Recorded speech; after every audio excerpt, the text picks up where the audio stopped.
하나님 말씀은 마가복음 1장 15절 말씀입니다.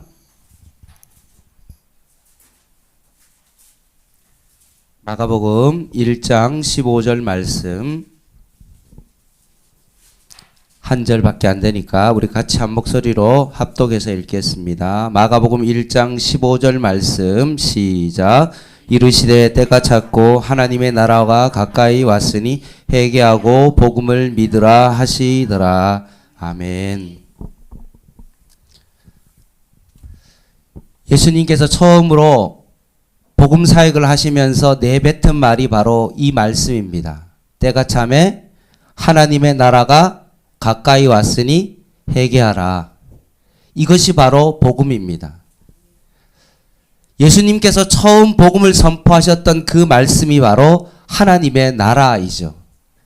그래서 우리가 이 하나님 나라의 관점에서 우리가 성경을 다시 한번 조명해 보기를 원하고 다시 한번 전체적으로 하나님의 나라의 관점에서 예수님이 말씀하신 이 복음의 핵심인 하나님의 나라를 우리는 같이 살펴보고 있습니다. 하나님의 나라에 세 가지 요소가 있습니다. 그것은 무엇이었습니까?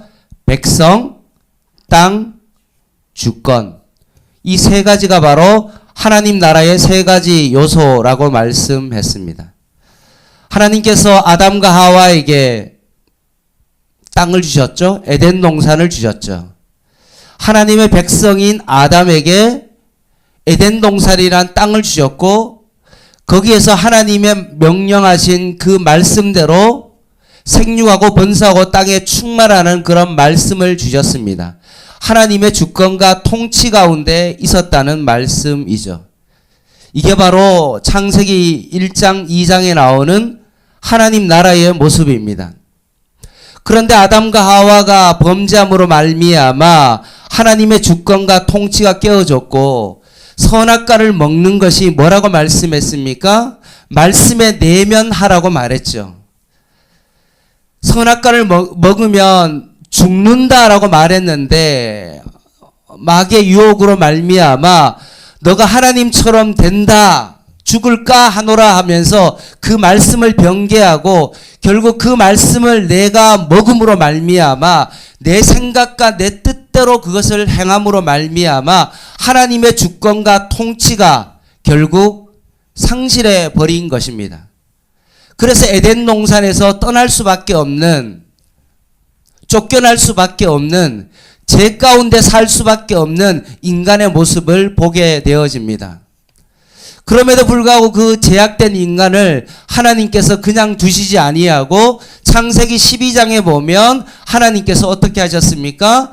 다시 아브라함을 선택하시고 그에게 가나안 땅을 허락하시고 하나님께서 말씀하시죠. 내가 너에게 큰 민족을 이루겠다. 너가 복을 내주는 자에게는 복을 내리고 너가 저주하는 자에게는 저주하겠다는 하나님의 주권을 하나님께서 허락해 주십니다. 이것이 바로 구약에 나타난 하나님 나라 이해하는 세 가지 원리가 바로 이것입니다. 그것을 통하여서 다시 한번 바라보면 넘겨주시면요. 성경을 전체적으로 8개로 구분하면 이렇습니다. 하나님의 나라의 시작이 모세오경부터 시작되어서 역사서를 거쳐서 시가서를 거쳐서 선지서를 거쳐서 그것이 성취되어지는 복음서를 통하여 교회가 탄생하고 교회를 통하여 서신서를 보내는 서신서가 존재하고 마지막 하나님 나라의 완성이 되어지는 예언서 요한계시록까지 구약과 신약이 이렇게 8개로 구분되어졌음을 제가 말씀드렸습니다. 구약을 조금 더 구체적으로 보면요. 다음을 넘겨보시면 이렇습니다. 모세오경은 뭐라고 말했습니까? 하나님 나라의 원리다라는 거죠. 하나님의 백성에게 정말로 아무런 힘이 없고 정말로 뭔가 뒤처지고 종살이하고 있었던 그 이스라엘 백성을 하나님께서 선택하셔서 어떻게 했습니까? 출애굽하시면서 그들에게 가나안 땅을 허락하시고 그들에게 시내산에서 하나님의 율법의 말씀을 주십니다. 이것이 하나님 나라의 원리라는 거죠. 하나님께서는 아브라함과 관계를 맺으시고 하나님은 이스라엘 백성과의 관계를 맺으시는 언약 백성으로서의 관계를 맺으시고 그리고 그들에게 살 땅을 허락하여 주시고 그리고 그들에게 하나님의 말씀인 율법을 그들에게 주어 주셨다는 것입니다. 그러면서 율법을 주시면서 너희가 이 말씀을 지키면 어떻게 되죠? 복이 되고 잘 들으셨네요. 만약에 이 말씀대로 살지 않으면 너희가 어떻게 된다고요? 심판받고 저주받는다. 이게 모세 오경을 통해서 주어진 하나님 나라의 원리입니다. 근데 그 원리가 어떻게 됐습니까? 실제로 삶 가운데 가나안 땅에 들어가서 적용을 했죠. 적용했는데 어떻게 되었습니까? 여호수아가 하나님의 말씀에 순종하고 따라갔더니만 어떻게 됐습니까? 땅이 넓어지고 하나님으로부터 복을 받는데 만약에 그렇지 않고 자기 나름대로 각자 자신의 소견대로 행하면 어떻게 되었습니까? 하나님으로부터 벌을 받죠. 그래서 어떤 벌까지 받았습니까? 다윗이 하나님의 마음에 합하고 솔로몬이 하나님 말씀대로 살아갈 때는 영토가 확장되었지만 솔로몬 이후에 남유다와 북이스라엘로 나누어지고 난 다음에 하나님의 말씀대로 살지 않고 순종하지 않을 때는 어떻게 되어졌죠? 나라가 찢어지고 아수르와 바벨론의 포로로 끌려가는 그런 비참한 인생을 살 수밖에 없었던 것입니다. 이것이 뭡니까? 역사서죠. 하나님의 원리를 모세오경을 통해서 하나님께서 가르쳐줬고 이스라엘 백성이 그렇게 정말로 살아봤더니만 적용을 해봤더니만 실제로 말씀 가운데 순종하는 자에게는 하나님께서 축복을 해주셨고 그렇게 살지 못했을 때는 하나님으로부터 심판을 받았던 그 적용의 말씀이 바로 역사서입니다. 그래서 열왕기 상하 뭐 이런 것들이 다 그런 내용이 다 거기에 나오는 이유가 바로 거기에 있는 것입니다. 사무엘 상하 이 모습이 다 역사서가 하나님 원리에 대한 적용의 말씀입니다. 그런데 특별히 역대 상하 에스라 느헤미야 에스더 요 세 부분인가 요 부분은 좀 다른 게 뭐냐 하면 이것이 기록된 연대는 포로 후에 기록된 역사서입니다. 그러니까 포로 후에 기록되었으니까 그 받는 수신자에게 어떤 말씀을 줄까요? 희망의 메시지를 주는 거죠. 그래서 열왕기 상하는 제가 말씀드렸던 것처럼 다윗이 밧세바와 뭐 간음하고 잘못하고 막 이런 것들을 막 들추어내지만 역대 상하는 포로 후에 끌려왔던 백성들에게 뭔가 희망을 주기 위해서 쓴 역사서이기 때문에 다윗이 잘못했다는 어떤 그런 것들은 전혀 나오지 않는다고 제가 말씀드렸습니다. 그리고 에스라 느헤미야 에스더는 하나의 책인데 포로에서 돌아온 사람들이 누구입니까? 에스라 느헤미야죠. 그리고 돌아오지 않고 수산성에 남아있던 사람이 누구입니까? 에스더죠. 그래서 예루살렘으로 돌아왔던지 그대로 남아서 수산성에 남아있든지 중요한 것은 뭐냐 하면 정말로 하나님을 경외하는 자로 살아갈 것인가, 그것이 바로 핵심이라는 것입니다. 그래서 에스라, 느헤미야, 에스더 이 세 가지를 통해서 하나님을 경외하는 자에게 임하는 하나님의 축복이 뭡니까? 요 세 가지의 책이라고 말씀드렸습니다. 그리고 난 다음에 하나님 나라의 원리가 있고 그것을 실제로 적용해 보니까 마지막에 시가서는 뭐가 나옵니까? 결론이 나오죠. 그래서 제가 뭐라고 말씀드렸냐면 정석이라는 수학책을 보면 처음에는 원리가 나오고 그것을 실제로 풀어보면 최고 마지막 장에 보면 다음 장으로 넘어가기 전에 꼭 한 페이지가 있는데 이제까지 배운 모든 것들의 결론 부분이 나오는데 그 결론 부분이 결과 부분이 뭐라는 겁니까? 시가서 말씀이라는 겁니다. 시가서가 총 5개가 있죠. 욥기 뭐라고 말씀드렸습니까? 제가 있을 것 같은데요. 넘겨보시면요. 쭉쭉 넘겨보시고 여기입니다. 욥기를 단지 고난의 책으로만 해석하는 것은 좀 잘못된 겁니다.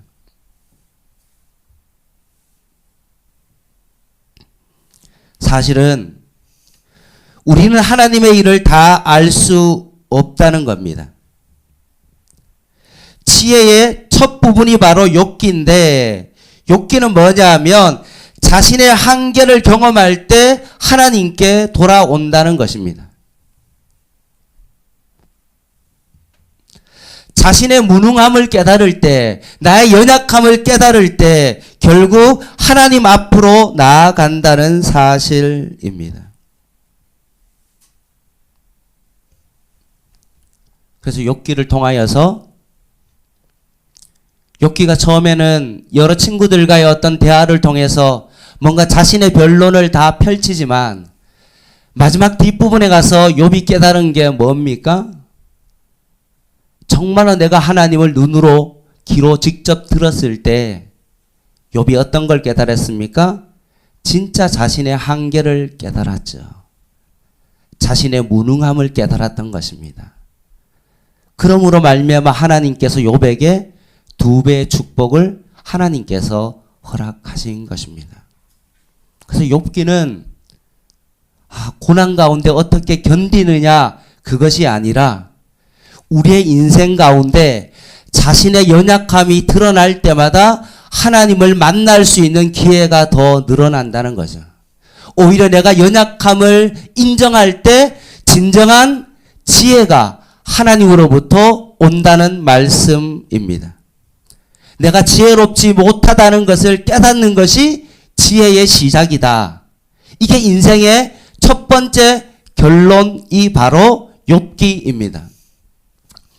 시편은 뭐라고 말씀드렸습니까? 경험이라고 말씀드렸습니다. 다양한 경험 속에서 하나님을 찬양하는 시가 바로 시편이죠. 그래서 시편의 내용을 쭉 살펴보면 거의 3분의 1이 어떤 때냐면 좋은 일이 있을 때 쓰여진 것이 아니라 대부분 안 좋은 일이 있었을 때 쓰여진 애가의 어떤 그런 시입니다. 다윗이 자식에게 배반을 당했을 때 뭐 이럴 때 다른 민족이 막 쳐들어왔을 때 정말 마음속에 막 긴장이 되고 막 이럴 때 자기를 시기하는 사람이 자꾸 나의 믿음을 방해할 때 이럴 때 하나님 앞에 그것을 지었던 시입니다. 이렇게 안 좋은 일이 계속 펼쳐질 그때에도 하나님을 신뢰하는 사람들의 찬양이 뭡니까? 바로 시편입니다.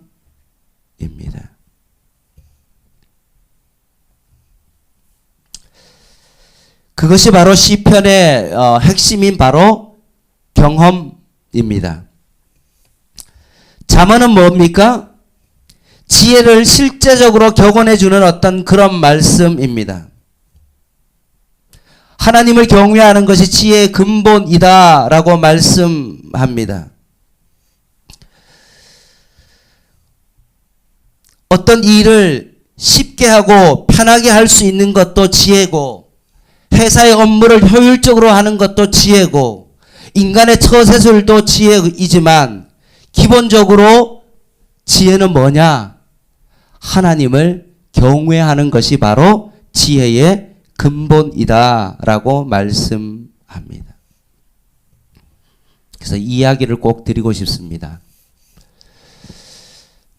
지금 새벽기도 때 출애굽기 지금 마지막 장을 하고 있는데 거기에 성막을 짓는 사람 2사람이 나옵니다. 그 2사람이 부살렐과 오홀리압입니다. 그 2사람에게 뭐라고 말했냐면 그 두 사람이 참 지혜롭다라고 성경에는 말하고 있는데 왜 지혜롭냐? 거기 성경에 이렇게 되어 있습니다. 여호와께서 모세에게 명령하신 대로 다 행하였더라. 여호와께서 모세에게 명령하신 대로 다 행하였더라 라고 말씀합니다.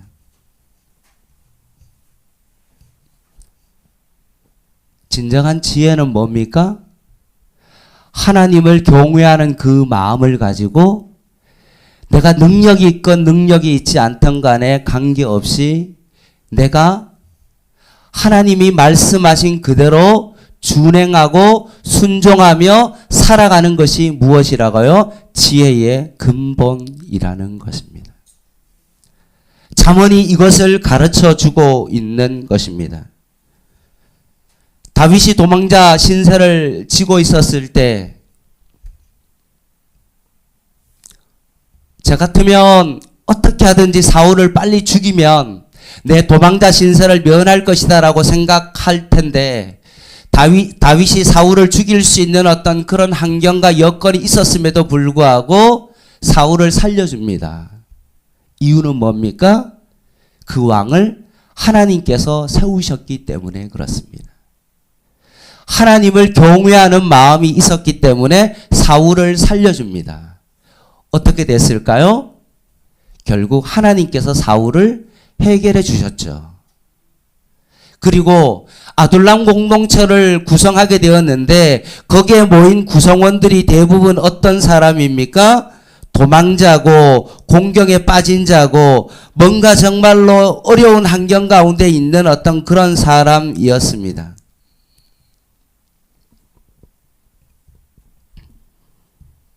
환난 당한 자, 빚진 자, 정말 이런 자입니다.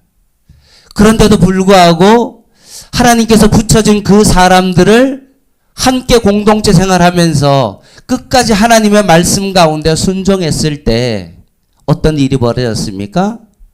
다윗이 정말로 어렵고 도망자 생활할 때 진짜 다윗을 도와준 사람은 어떤 사람이었습니까?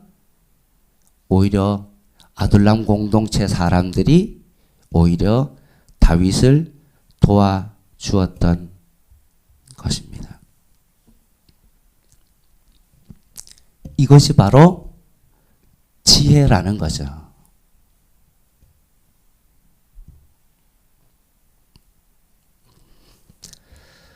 네 번째, 전도서 말씀을 좀 하도록 하겠습니다.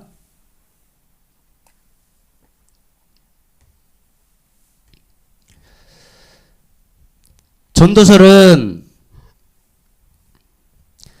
자신의 한계를 인정하는 것은 욥기고 다양한 경험 속에서 하나님을 찬양하는 것은 시편이고 지혜는 이런 것이다 라고 결론을 낸 것이 잠언인데 결국 우리가 계획에도 우리를 인도하시는 분은 하나님이시다 라는 사실을 우리는 잠언을 통해서 알 수 있었던 것입니다. 여기서 한 가지 더 나아가야 되는 것은 뭐냐면 진짜 중요한 것이 무엇인지 가치 판단을 세우는 것이 무엇이라고요? 바로 전도서입니다. 중요한 것과 중요하지 않은 것을 잘 구별해내는 것, 이것이 너무나 중요합니다. 우리 자녀들이 예를 들어서 어떤 일들 가운데 너무나 막 고민하고 막 힘들어합니다. 어른의 입장에서 그 아이를 바라봤을 때 어떤 마음이 들까요? 사실 그거는 시간이 지나면 사실 다 해결되는 그런 문제인데도 불구하고 어리기 때문에 그것이 가장 큰 문제인 것처럼 생각하고 막 고민하는 것을 우리는 보게 되는 것과 같은 것입니다. 따라서 인생을 살다 보며 정말로 중요한 것이 무엇이 가치 있는가를 찾는 것이 무엇입니까? 전도서입니다. 그래서 전도서에서 가장 많이 나오는 단어가 어떤 단어입니까? 헛되고 헛되니 헛되다 라는 단어가 많이 나옵니다. 아무짝에 쓸데없다 라는 그런 뜻이죠. 그러면 지혜도 헛되고 열심히 일하는 것도 헛되고 행복도 돈도 다 헛되다 라고 그런 뜻입니까? 제가 지난주에 이렇게 질문했습니다. 돈도 헛되죠? 예? 헛되죠. 원래 전도서에는 헛되잖아요. 물질도 다 헛되고 뭐 자식도 키워보니까 뭐 결혼하면 다 뭐 떠나버리고 다 헛된 것 아닙니까? 헛되면 저를 좀 주십시오. 물질이 헛되다고 생각하면 저를 좀 주십시오. 헛되다는 뜻은 사실은 오래가지 못한다라는 그런 뜻을 가지고 있는 겁니다. 아무 쓸모없다라는 그런 뜻이 아니라 어느 순간 안개처럼 사라진다는 거예요. 그래서 전도서에 헛되다라는 말을 계속 하다가 나중에 뭐라고 이야기하냐 하면 하나님을 경외하는 것에 대해서 그 말씀을 지키는 것이 사람의 본분이다라고 그렇게 결론을 내려집니다. 그 말은 무슨 말입니까? 결국은 물질 그 자체가 헛된 것이 아니라 이것을 하나님과 경외하는 것을 비교해 봤을 때 물질도 내가 가지려고 했던 그 모든 것들도 어떻다는 겁니까? 헛되다라는 것입니다. 그래서 이런 예를 들었습니다. 제가 과자를 사가지고 가면 제가 주일학교 아이들에게 과자를 이렇게 선물을 이렇게 해줬을 때 그 아이가 과자를 보고 너무나 좋아해가지고 막 그 과자를 먹습니다. 그러면 제가 목사님도 하나 줄래? 그러면 그 아이가 어떻습니까? 이제 자기 거가 됐으니까 아까워서 어떻게 합니까? 못 주죠. 근데 제가 줬으니까 뭔가 먹고 싶어서 그런 게 아니라 얘가 정말로 줄 것인가를 확인하고 싶어서 한번 물어본 건데 얘는 정말로 뺏길까봐 계속 웅크리고 있는 거죠.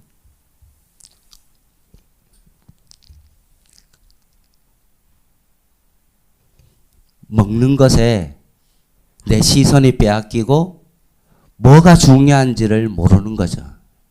이 과자를 준 사람이 더 가치 있고 내가 정말 하나를 주면 나중에 그분이 나에게 더 많은 것을 줄 것을 내가 알면 사실을 줄 텐데 무엇이 중요한 것인가를 모르기 때문에 안 주려고 하는 거죠. 이것이 바로 무엇입니까? 전도서의 핵심입니다. 헛되고 헛되니까 다 헛되니까 정말로 세상 집어치워버리고 산에 들어가서 무념무상으로 살라고 하는 것이 아니라 사실은 너의 인생 가운데 가장 가치 있는 것이 어디에 있는가를 결론을 내라는 거죠. 이게 시가서의 어떤 결론입니다. 하나님 나라의 원리를 알려주고 그것을 적용해 봤더니만 결론이 우리의 인생 가운데 세상의 것은 헛되고 하나님을 경외하는 것과 비교했을 때 이 세상을 살아가는 이 모든 것들은 하나님을 경외하는 것과 하나님과 비교했을 때 이 세상의 모든 것은 헛될 수밖에 없다라고 인생의 결론을 내리게 된다는 말씀입니다. 그리고 다섯 번째 뭐가 있습니까? 아가서는 사랑이죠. 그래서 제가 이 말씀을 드렸습니다. 하나님을 사랑하고 이웃을 사랑하는 것. 이것이 하나님 나라 백성이 지혜로운 이유가 바로 여기에 있다. 하나님 나라 백성은 하나님을 사랑하고 이웃을 사랑하며 살아간다. 아담과 하와가 왜 선악과를 따먹었어요? 자기밖에 몰랐기 때문에. 그것을 따먹으면 내가 하나님처럼 되려고 했기 때문에 그렇습니다. 정말로 하나님을 사랑하고 이웃을 사랑하는 그런 마음이 있었다면 그렇게 하지 않겠죠. 그래서 예수님도 이 구약의 율법을 두 가지로 정리하지 않았습니까? 하나님을 사랑하고 내 이웃을 내 몸과 같이 사랑하라. 이것이 뭡니까? 지혜의 결론입니다. 그래서 우리는 이 시가서를 통해서 우리의 인생의 결론을 낼 수 있는 거죠. 하나님의 원리를 알고 그 말씀대로 순종하며 살아가다 보니 때로는 실패하고 때로는 포로로 끌려가기도 하고 매도 맞기도 하고 여러 가지 인생의 어려움을 겪었는데 결론적으로 해보니까 뭐라는 겁니까? 아, 내가 연약함을 인정했을 때 더욱더 내가 하나님 앞에 나아가는 것이 진정한 지혜고, 내가 정말 어려운 일이 있음에도 불구하고 하나님을 경외하고 하나님을 찬양하는 삶을 살아가고, 하나님을 경외하는 것이 지혜의 근본이며, 하나님을 경외하는 것과 그것을 비교했을 때 이 세상의 모든 것은 진정으로 헛된 것이며, 진짜 하나님을 사랑하고 이웃을 사랑하는 그런 사람으로 살아가는 것이 우리 인생의 결론이다라는 것을 내려지게 된 거죠. 그러면서 뒤에 나오는 12권의 이 선지서는 무엇을 의미합니까? 결국 선지서를 쭉 살펴보면 전반부는 뭡니까?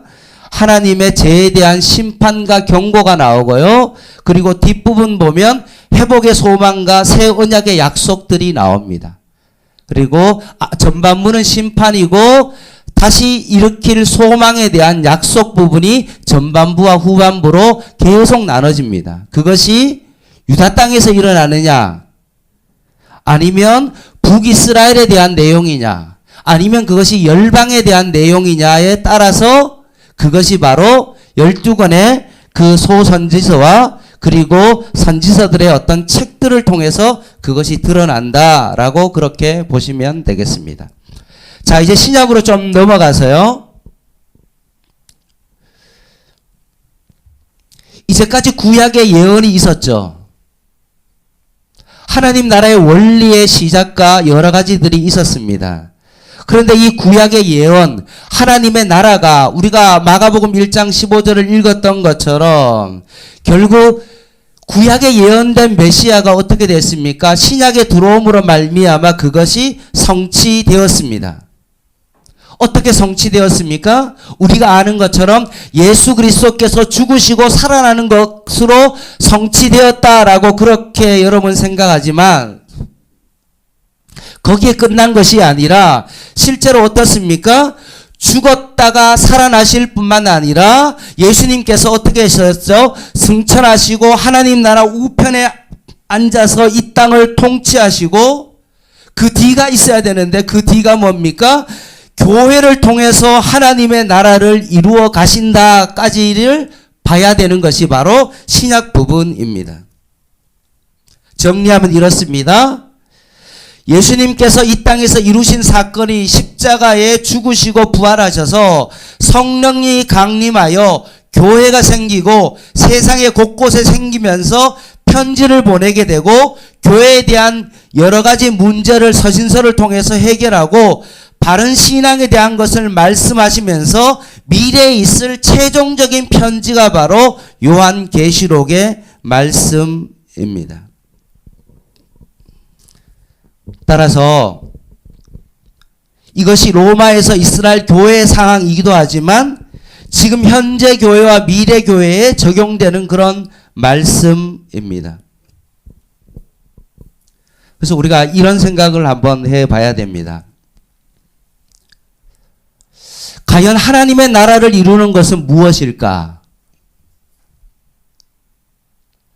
예수님께서 로마의 압제 가운데 있었을 때 하나님의 나라를 이루는 것이 정치적인 어떤 그런 메시아로 뭔가 나라를 바꾸고 뭔가 왕을 정말 없애버리고 뭔가 자신의 나라를 이루는 하나님의 나라의 모습으로 그렇게 예수님이 임한 것이 아니라는 것입니다.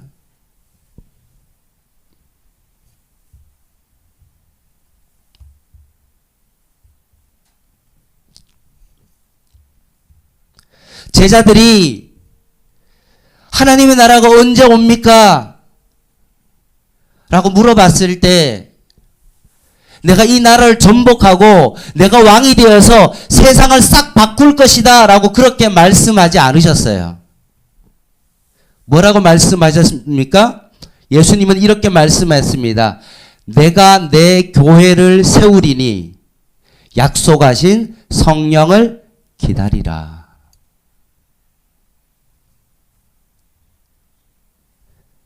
이게 하나님 나라의 백성의 삶입니다.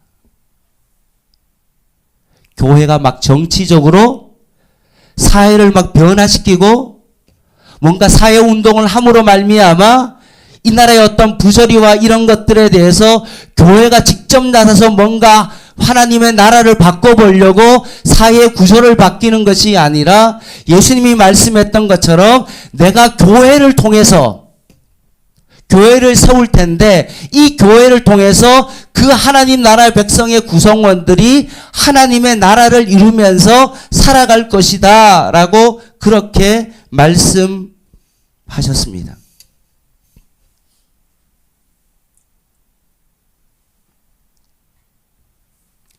구약에 하나님의 나라가 시작되었는데 그 하나님의 나라가 성취될 것이다. 메시아가 올 것이다 라고 말씀했는데 그 메시아가 누굽니까? 마태, 마가, 누가, 요한이 제시하는 그 메시아가 바로 예수님이시라는 것입니다. 예수님이 가르쳐 주신 것은 하나님의 나라이고 하나님의 나라는 예수님의 죽음과 부활을 통해서 성취되어진다라고 말씀하고 있습니다. 그러면 굳이 복음서가 이렇게 4개나 쓰일 이유가 없잖아요. 그냥 마가복음을 통해서 하나님의 나라가 예수님이 오심으로 말미암아 이제 성취되었고 오늘 읽었던 정말로 마가복음 1장 15절 말씀처럼 때가 차면 하나님의 나라 가까이 왔으니 회개하라 복음을 믿으라 라고 하면서 마가복음만 그렇게 기록되면 되지 않습니까? 그런데도 불구하고 이렇게 사복음서가 시작된 쓰인 이유가 뭘까요? 그 이유는 사실은 다양한 독자들의 공동체를 염두에 두었다는 것입니다. 복음서가 뭡니까? 하나님 나라의 성취이기 때문에 그렇습니다.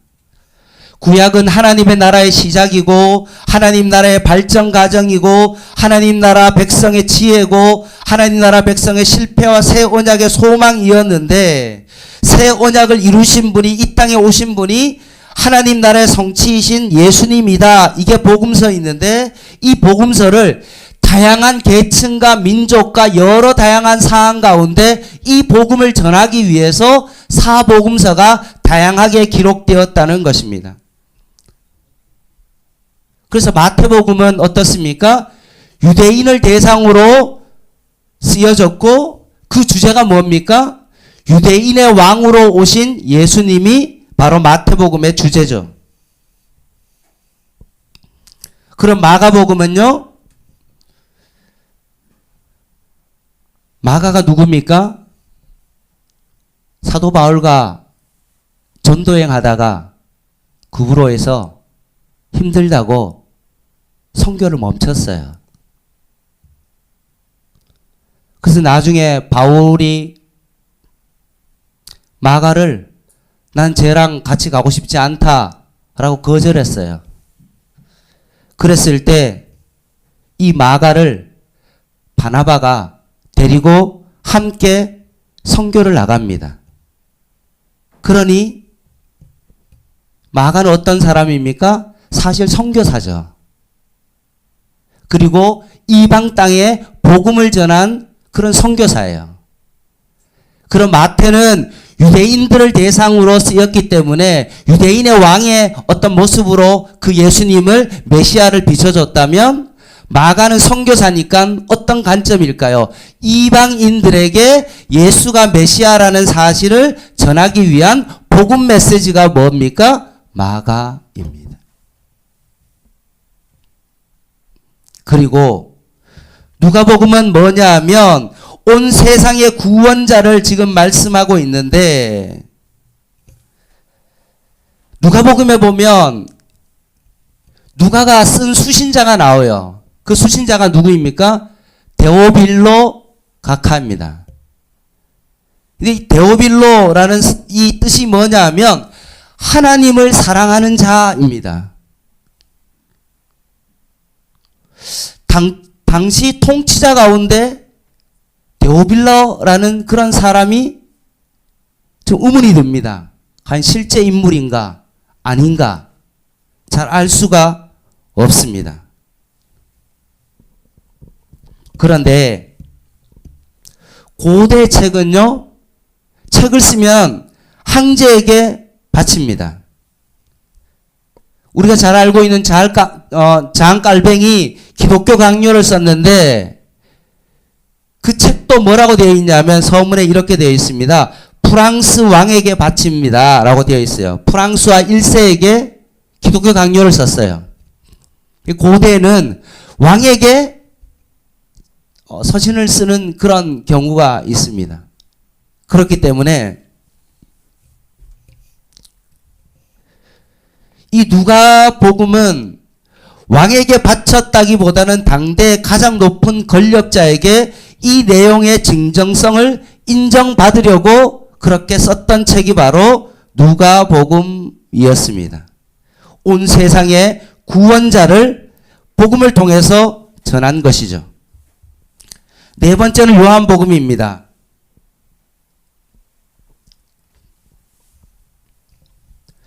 마태, 마가, 누가는 세 복음서는 공감복음이라고 그러죠. 왜냐하면 같은 관점을 가지고 썼기 때문에 그렇습니다. 그래서 내용 자체도 마태, 마가, 누가도 유사하죠. 근데 유독 요한복음만큼은 세 복음서와는 조금 다른 결을 가지고 있습니다. 왜냐하면 헬라 문화권 사람들에게 이 글을 썼고 헬라 사람들은 그 당시에 지혜가 되게 풍성한 사람들입니다. 로마도 헬라를 정복했는데도 불구하고 언어를 바꾸게 하지 아니하고 그 나라의 그리스어를 그대로 쓰게 해 줍니다. 그리고 이스라엘 백성도 공용어로 헬라어를 썼습니다. 그 사람들에게 요한복음이 쓰여졌다는 것입니다. 그래서 중요한 것은 뭐냐? 구약에 예언된 메시아가 십자가에 죽으시고 부활하신 그 복음의 이 메시지를 다양한 사람과 계층들에게 이 복음의 메시지를 구약에 예언된 메시아가 실제로 오셨다는 그 사실을 알리기 위하여 4개의 복음서를 통하여서 그 복음을 전했다. 이것이 바로 사복음서입니다.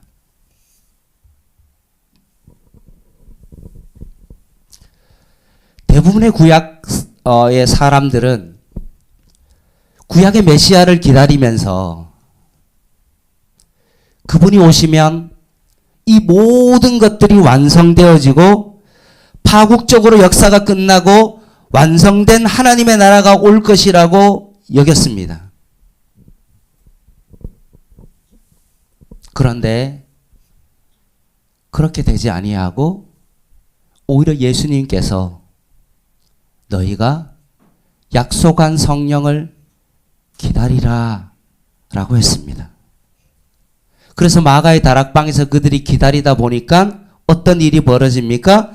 회개하고 예수님을 믿는 역사가 일어나고 예수 믿는 사람들이 당장 하나님이 천국으로 휴거시키지 아니하시고 모여서 예수님을 예배하고 전도하고 선교하기 시작한 것이 뭡니까? 바로 교회입니다.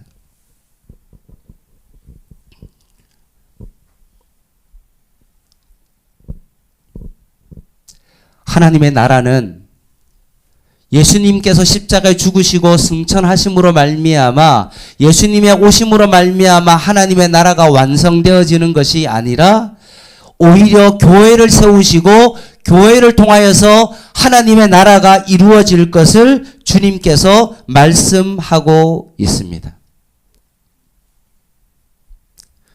그래서 사도행전은 뭐냐면 베드로와 사도 바울을 통해서 유대와 이방 지역에 복음이 확장되어지는 이야기가 바로 사도행전입니다.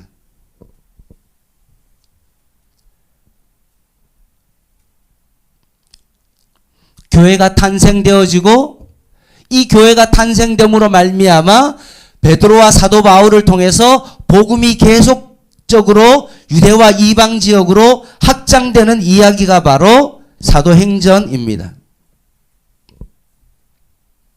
자, 다음을 보면 그러면 서신서는 뭐냐? 바울 서신이 13권이 있고 일반 서신이 8권이 있습니다. 근데 일반 서신에 보면 히브리서가 있는데 그거는 어떤 사람은 바울을 저자로 보기도 하기도 하고 그렇게 보지 않기도 하는데 그냥 일반 서신으로 넣어서 보면 이렇습니다.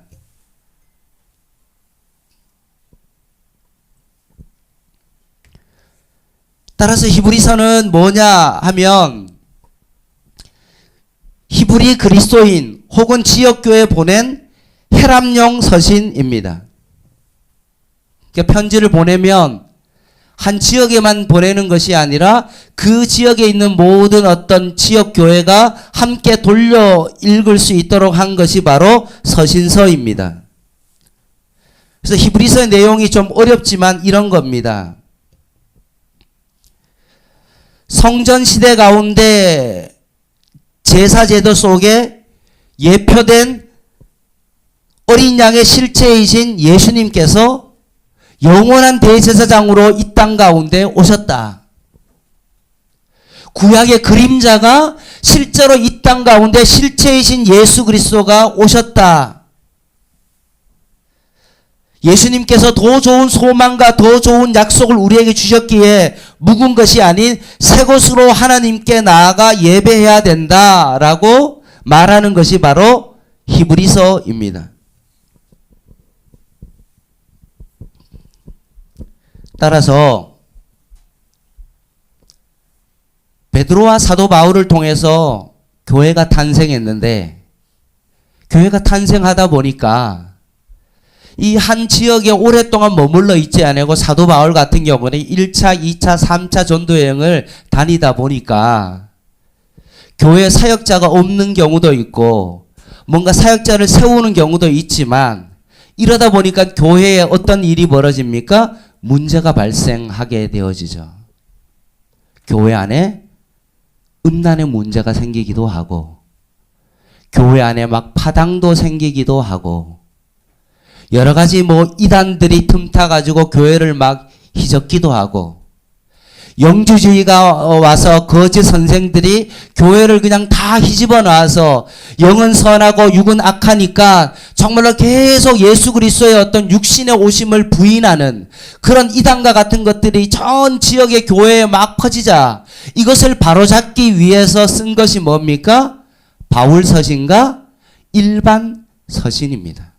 그래서 서신을 통해서 결국은 그들을 말씀 가운데 교회의 어떤 바른 신앙과 교리와 그들의 삶을 제대로 바로잡기 위해서 사도 바울이 쓴 것이 무엇입니까? 바울 서신과 일반 서신이라는 것입니다. 그래서 이 지역에는 이런 문제가 있으니 이렇게 해결해라. 때로는 목회자에게 너가 진짜 목회자이면 이런 마음을 가지고 너희가 이렇게 목회를 해라 라고 그렇게 쓴 편지가 바로 바울 서신입니다. 이제 마지막입니다. 좀 정리를 좀 할게요. 요한계시록은 무엇입니까? 하나님의 나라가 완성될 때까지 어떻게 영적 싸움을 할 것인가에 대한 내용입니다. 우리 삼위일체 아시죠? 성부, 성자, 성령께서 일체가 되신다라는 삼위일체가 나오는데 요한계시록에도 동일하게 거짓 건세자의 삼위일체가 나옵니다. 그 삼위일체가 뭐냐 하면 용이 나오고요. 바다 짐승이 나오고요. 땅의 짐승이 나옵니다. 이게 거짓 건세자의 삼위일체입니다. 이 세상 권력자들이 어떻게 합니까? 삼위일체가 되는 용과 바다 짐승과 땅의 짐승, 이 세상 권력자들이 하나님을 믿는 사람들을 어떻게 합니까? 다 배제시켜 버립니다. 그래서 예수 믿는 것 때문에 막 손해보고 직장을 잃고 정말 여러 가지 어떤 일들이 그들 가운데 벌어지지만 요한계시록의 핵심은 이겁니다. 그럼에도 불구하고 이 땅을 다스리시는 분은 하나님이시다. 그래서 너희들이 계시록 4장에 나오는 보좌에 앉으신 하나님을 봐라. 죽었다 살아난 어린 양을 봐라. 일곱 영이신 삼위일체 하나님께서 이 땅을 다스린다. 그리고 결국 하나님께서 그 인을 떼시고 대접을 떼고 나팔을 불 때 결국 하나님께서 심판하실 것이다.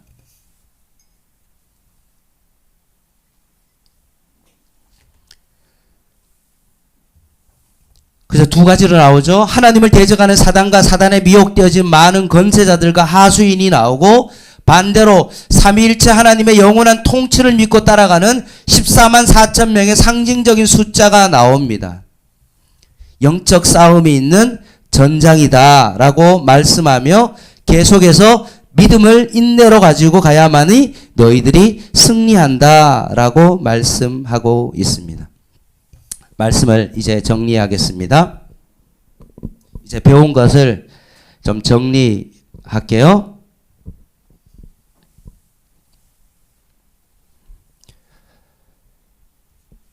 하나님께서 하나님의 나라의 백성과 언약을 맺고 관계를 맺고 난 다음에 하나님께서는 그들에게 약속의 땅을 허락하십니다.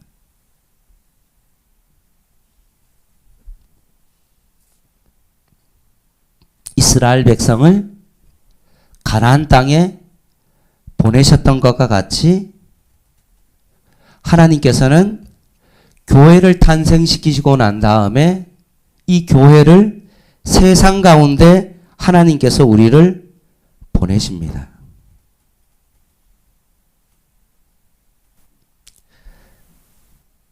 왜 우리를 이 세상 가운데 보내시냐? 왜냐하면 우리가 보내신 그곳이 어떤 곳입니까? 하나님이 다스리시는 곳이기 때문에 그렇습니다.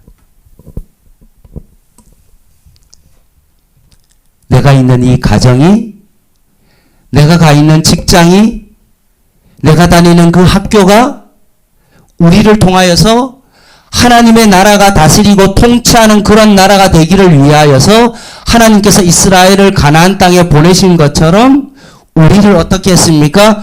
동일하게 그 땅 가운데 우리를 보냈다는 말씀입니다.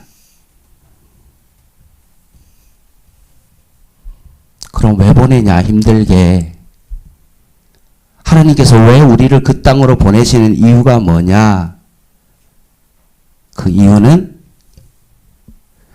하나님의 나라를 이루려고 하는 그들에게 하나님의 나라를 맛볼 수 있는 특권을 주시기 위하여 그렇게 하신 것입니다.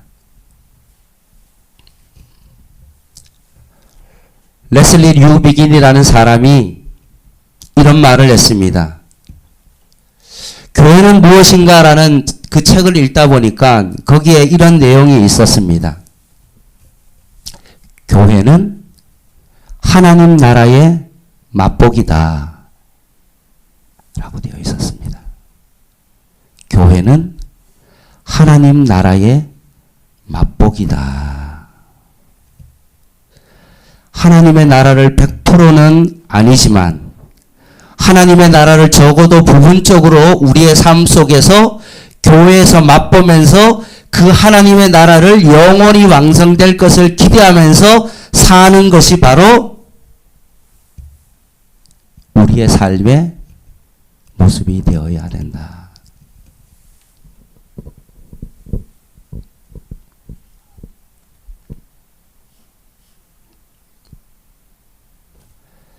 사랑하는 성도 여러분, 우리는 우리는 하나님 나라 백성으로 하나님께서 우리를 부르셨습니다. 그리고 하나님께서 이 교회를 탄생시키시고 하나님께서 우리에게 원하는 그 땅으로 우리를 보내시고 거기에서 하나님의 나라를 맛보기 위하여 하나님의 통치 가운데 그것을 이루기 위하여 우리를 그곳으로 보내셨다는 사실입니다.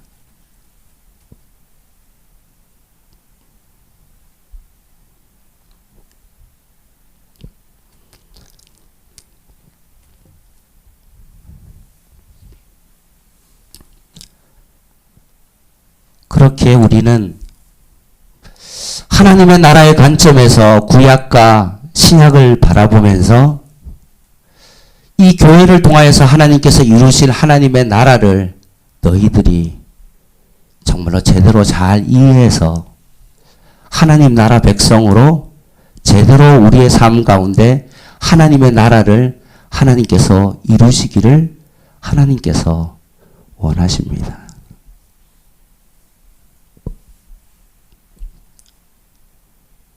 학교에서 그냥 내가 좋은 직장을 다니기 위하여 그냥 공부하고 살아가는 그런 삶이 아니라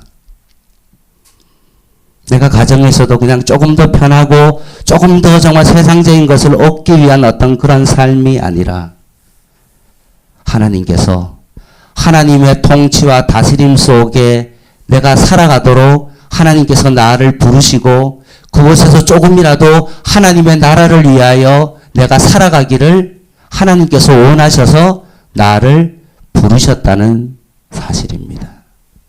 너희는 먼저 그의 나라를 구하라. 그래야면 이 모든 것을 더하여 주신다 라고 말씀하십니다. 이런 하나님의 나라를 위하여 달려갈 수 있는 저와 여러분 되기를 간절히 바랍니다. 기도하겠습니다.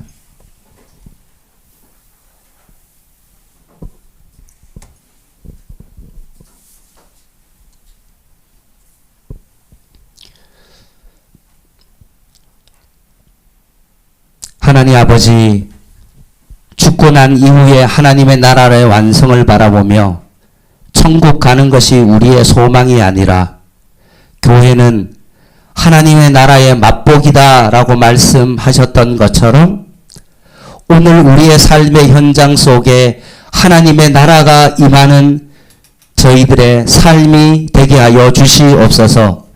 저희의 가정이 하나님의 나라가 임하게 하시고 저희의 직장과 우리의 삶의 터전이 하나님의 나라가 이루어지는 놀라운 은혜가 양문교회 모든 성도 가운데 있게 하여 주시고 때가 참에 하나님의 나라가 가까이 왔으니 회개하고 복음을 믿으라고 말씀하신 그 말씀을 붙잡고 우리의 삶 속에 진정한 하나님의 나라를 꿈꾸며 나아갈 수 있는 저희들의 삶이 되게 하여 주시옵소서. 예수님의 이름으로 간절히 기도드립니다. 아멘.